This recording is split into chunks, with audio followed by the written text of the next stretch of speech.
नमस्कार मित्रांनो. आपण आज बघणार आहोत आधार सीडिंग ऑनलाईन प्रोसेस.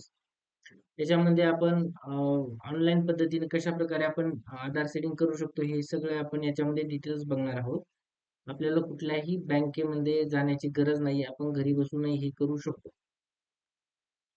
तर आपण Google Chrome वरती जायचं आहे. आपल्याला Google Chrome वरती गेल्यानंतर हे अशा प्रकारचं एक पेज ओपन होईल.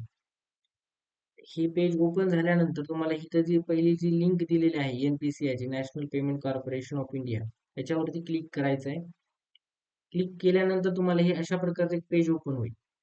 त्याच्यामध्ये आता इथे बरेच ऑप्शन आहेत. तर आपल्याला हे कस्टमर जे दिलेलं आहे त्याच्यावरती क्लिक करायचे. तर त्यानंतर क्लिक केल्यानंतर ते असे ऑप्शन येतात.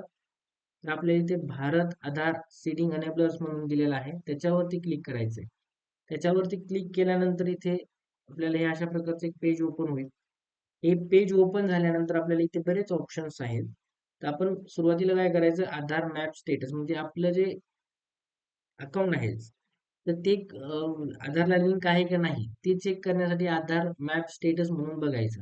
त्याच्यावरती क्लिक केल्यानंतर आपल्याला हे अशा प्रकारचं एक पेज ओपन होईल. हे पेज ओपन झाल्यानंतर तुम्हाला इथे तुमचा आधार नंबर मेन्शन करायचा आहे. इथं खाली जो कॅप्चा दिलेला आहे तो टाकायचा आहे. इथं चेक स्टेटस करायचं आहे. तुम्हाला एक OTP येईल तुमच्या मोबाईलवरती. पण याच्यासाठी एक महत्त्वाची गोष्ट अशी आहे, की तुमचं आधारला तुमचा मोबाईल नंबर लिंक असणं गरजेचं आहे, की जेणेकरून त्याच्यावरती OTP येईल. हे कंपल्सरी आहे. हे पूर्ण फिलअप केल्यानंतर इथं चेक स्टेटस करायचं. चेक स्टेटस केल्यानंतर तुम्हाला हे अशा प्रकारचं एक पेज ओपन होईल.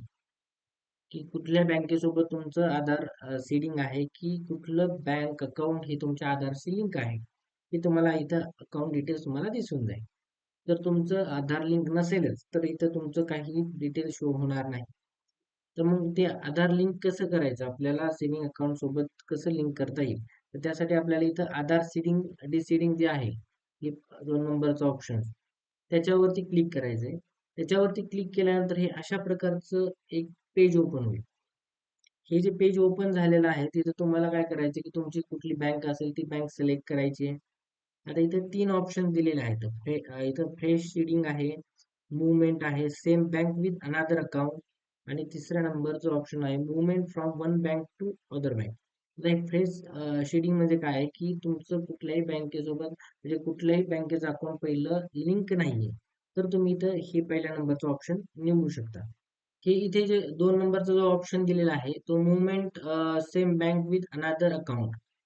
Same bank with another account म्हणजे काय आहे, की तुमचं एकाच बँकेमध्ये एकापेक्षा जास्त अकाउंट आहेत.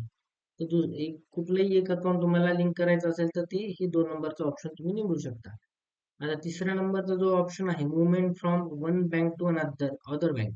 म्हणजेच कुठलं एका बँकेतून दुसऱ्या बँकेमध्ये डायरेक्ट इथं बँक चेंज होते. म्हणजेच कुठलं समजा तुमचं HDFC बँक असेल, तुम्हाला ॲक्सिस बँक करायचं असेल, तर तिथं तुम्हाला ॲक्सिस बँक निवडायचं आणि हे डायरेक्ट इथे 3 नंबरचा ऑप्शन निवडायचा आहे.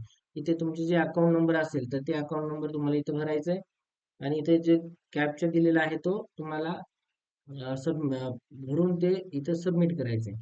हे सबमिट केल्यानंतर तुम्हाला एक रेफरन्स नंबर जनरेट होतो. तो रेफरन्स नंबरचा तुम्ही स्क्रीनशॉट काढून ठेवायचा आहे. जेणेकरून आपल्याला नंतर हे रिक्वेस्ट स्टेटस चेक म्हणून जे आहे तिथं तुम्हाला ते चेक करता येईल. तुमचं लिंक झालंय का नाही झालेलं आहे. सेव्हिंग अकाउंट तुमच्या आधारशी. झाला जर झालं नसेल तर त्याच्यामध्ये काहीतरी रिझन येईल, की ते व्हॅलिड नसेल किंवा काहीतरी एरर येत असेल तर तुम्हाला तिथे दिसून जाईल. म्हणून त्याचा आपल्याला स्क्रीनशॉट असणं गरजेचं आहे. हे सगळे डिटेल्स आहे. ज्यावेळेस आपण रिक्वेस्ट स्टेटस आपण चेक करणार आहोत, इथे बघा रेफरन्स नंबर आहे. इथे रेफरन्स नंबर टाकावा लागतो. हे सगळे डिटेल्स आहे. त्यानंतर चेक स्टेटस जर केलं तुम्हाला तिथे डिटेल्स येऊन जातील.